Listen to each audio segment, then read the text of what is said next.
106 Bellagio, the car ferry landing same time. Harry watched the heavily armed carabinieri questioning the man and woman in the dark Lancia. In front of them, immediately the police ordered the man out of the car and left the couple on. Then, as the Lancia drove across the ramp and onto the ferry, the police turned toward them. Here we go, Harry said under the breath.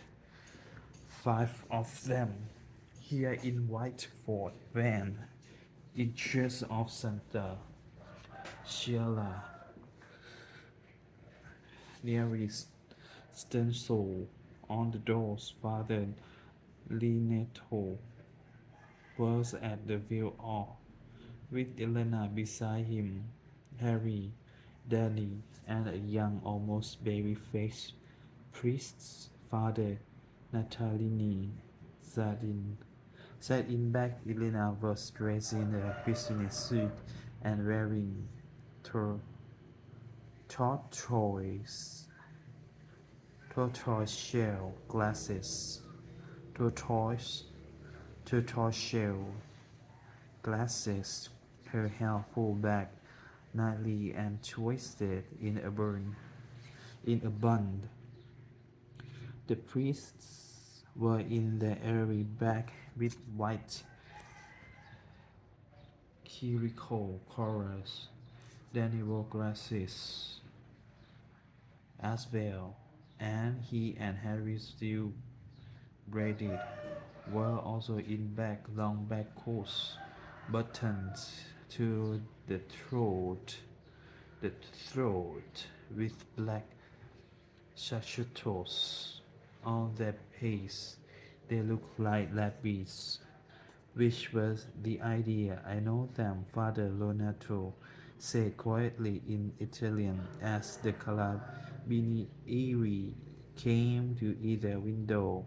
Buongiorno, Alfonso Massiamo, Padre Linato. Buongiorno, Alfonso. The first carabinieri was tall and hulking and physically intimidating, but he smiled broadly as he recognized the van and Father Linato and then Father Natalini. Buongiorno, Padre. Buongiorno, Father Natalini smiled from where he sat beside Danny. For the next 90 seconds, Harry felt as thought. His head, his heart was coming to full arrest as Father Linato and the policeman chatted in Italian. Once in a while he caught a word or phrase he understood. Labino, Israel, Conferenza, Cristiano, Jude, Jude, The rabbit business had been Harry's idea. It was straight out of the movies, crazy and preposterous. And sitting here, breathless, terrified, waiting for the carabinieri to suddenly stop taking an order, then out of the van the way they had the man in the Lancia. He wondered what the hell he must have been thinking. Still, they had to do something, and quickly after dinner and come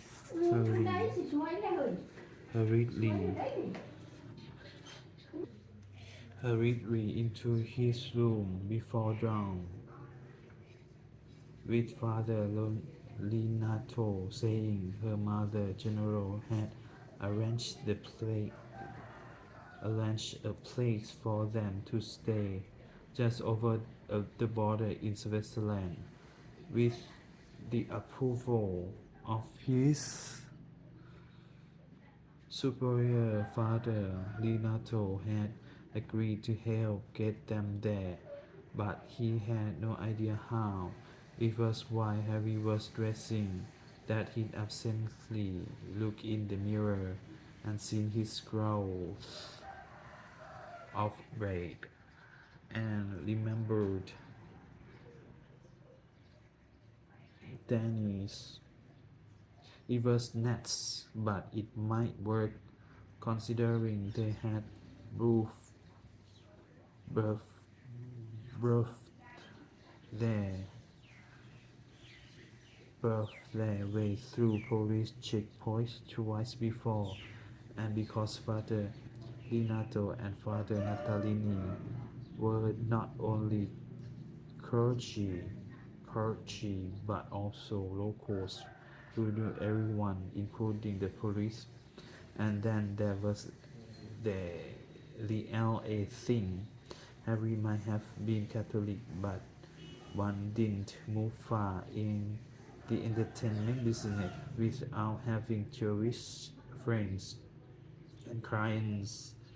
He's been invited to Passover shades for years, had shared uncountable breakfasts, and met an owl เหนียวเดียวคนเต็มนี้ daily. He's been invited to Passover shades for years, had shared uncountable breakfasts at Net and Owl daily in Beverly Hills, on Oasis for Jewish writers and comedians gone regularly with clients visiting relatives to the ethnic neighborhoods around Fairfax, Albury, Pico, and Robertson.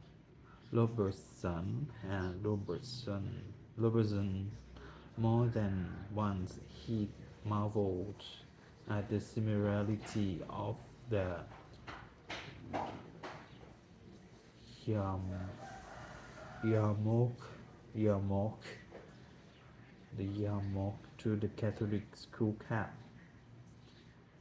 the Shaketo, Shaketo,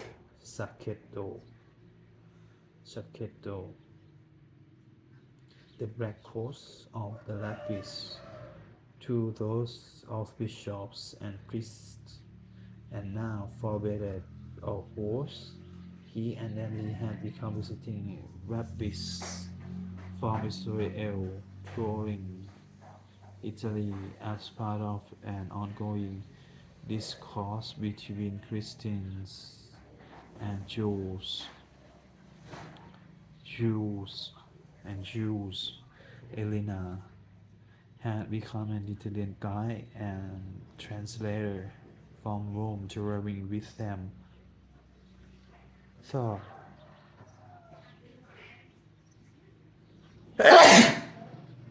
Thought, God forbid anyone should occur or them to speak Hebrew. Fugitivo, one of the carabinieri, said sharply, bringing Harry back with a rush. Fugitivo, Father Linato nodded, adding a succinct, fe- fairly, freely reply in Italian. Obviously, both Calabrini agreed with what he said because they suddenly stepped back, saluted, and waved the van forward. Harry looked to Elena, then saw Father Linato shift into gear, felt the van move forward, up onto the ramp and across it into the hold of the ferry. Turning back, he saw the policeman advance on the next vehicle in line, saw the occupants made to get out, show identification, while the vehicle itself was aggressively searched. searched. Now in the van dared look at another, just waited in silence for an agonizing 10 minutes before the last car come on board. The gangway doors closed and the ferry got underway. Harry felt the sweat run down his neck, tickle from his armpits. How many more of these could they get away with? How long would they last if that what it was for? The ferry had been step one, saving four men. Nigel, Nigel at 7:56, exactly 4 minutes before the, the Italian army sweep off the entire peninsula would begin, and 15 minutes after Salvatore Belsito, Belsito farm, Belsito's farm truck had been found parked on street a half-mile from Santa Chiara.